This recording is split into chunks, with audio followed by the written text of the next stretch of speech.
Մեղքը ձեր ոխերին թշնամին է, այն ամեն կերպ ձեզ կխանգարի Աստծուն գալու, ետ բայելով երկնային հավիտենական կյանքից։ Մեղքը ձեզ հավիտենական կորստի առաջնորդում։ Եթե ձեր մեղքերը ներված չեն, ապա դուք հավիտենական բաժանված եք միակ ճշմարիտ Աստծուց։ Ով կարող է բացի Աստծուց մեղքերի թողություն տալ։ Ղուկաս 5:21 խոսք։ Նրանով, Հիսուս Քրիստոսով, մեղքերի թողություն է հռչակվում ձեզ։ Գործք Առաքելոց 13:38 խոսք։ Ինչ է մեղքը։ Մեղքը պարզապես սխալմունք կամ վատ սովորություն չէ։ Մեղքը անհամապատասխանությունն է Աստծո կատարյալ չափանիշներին։ Եթե մեր բոլոր խոսքերով ու գործերով չենք համապատասխանում Աստծո կատարելության չափանիշին, մեղանչում ենք, ընդ որում բոլորն են մեղավոր, առանց բացառության։ Աստված ասում է. մեղքն անօրինություն է։ Ահովանես 3:4 խոսք։ Երբ խախտում ենք Աստծո օրենքը, մեղանչում ենք, Աստծո դեմ վրդովմունք արտահայտելիս մեղք ենք գործում, այսինքն ամեն պիղծ խոսքով կամ մտքով եւ ամեն բանով, ինչը անհաճո է իրեն, մեղանչում ենք։ Որքան մարդ է մեղանչել։ Դավիթ մարգարեն բացականչում է. Ահա ես անօրենությունով եմ ծնվել եւ մեղքով հղացավ ինձ իմ մայրը։ Սաղմոս 51:5 խոսք։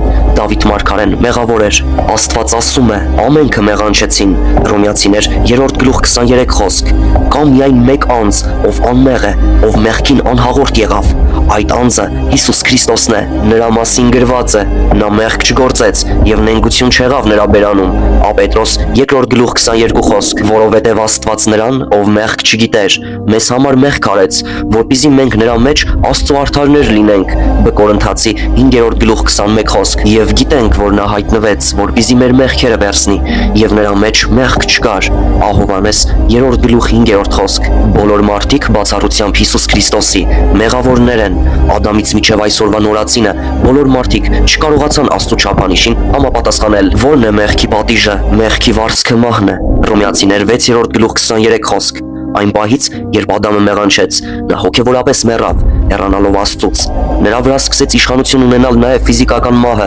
թեև նա միանգամից չմեռավ, բայց դատապարտված էր մահվան, ի վերջո մահանալու էր։ Դա նաև մեզ է վերաբերվում։ Որպես մեղավոր ստանում ենք մեր արժանի պատիժը, եւ այդ պատիժը մահն է։ Դա նշանակում է, որ մեր սեփական մեղքերի համար մենք հավիտյան պետք է Աստծուց բաժանված լինենք, տանջվելով կրակ է լճում։ Մահ չի նշանակում, որ մեղավորը բացարձակ ոչնչացման է ենթարկվելու, այլ նա իր մեղքերի համար պետք է հավիտյան տառապի ու տանջվի։ Մենք պետք է գտնենք փրկության ճանապարհը, որպեսզի հավիտենական տանջանքների չենթարկվենք։ Ինչպես ազատագրվեմ իմ մեղքերից։ Ես կարող եմ մեղքերիցս ազատագրվել միայն Հիսուս Քրիստոսին հավատալով եւ խնդրելով, որպեսզի նա իմ Տերն ու Փրկիչը դառնա։ Տեր Հիսուս Քրիստոսը մեր մեղքերը իր մարմնում խաչապայտի վրա բարձրացրեց։ Ապետրոս 2:24 խոսք։ Եկեք դիտարկենք հետեւյալ ճշմարտությունները։ Մենք բոլորս մեղավորներ ենք։ Իրավ, որ երկրի վրա արդար մարդ չկա, որ բարին գործի եւ չմեղանչի։ Ժողովող 7:20 խոսք։ Աստված սուրբ է եւ չի կարող մեղքը տանել եւ մեղքին նայել։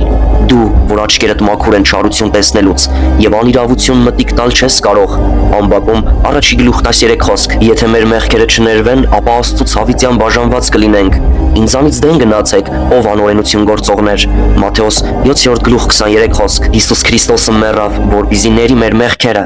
Քրիստոսը ամբարիշտների փոխարեն մեռավ։ Հռոմեացիներ 5:6 խոսք։ Աստված ասում է, որ եթե մենք ընդունենք Հիսուս Քրիստոսին որպես մեր Փրկիչը, ապա նա մեզ ներում կշնորհի,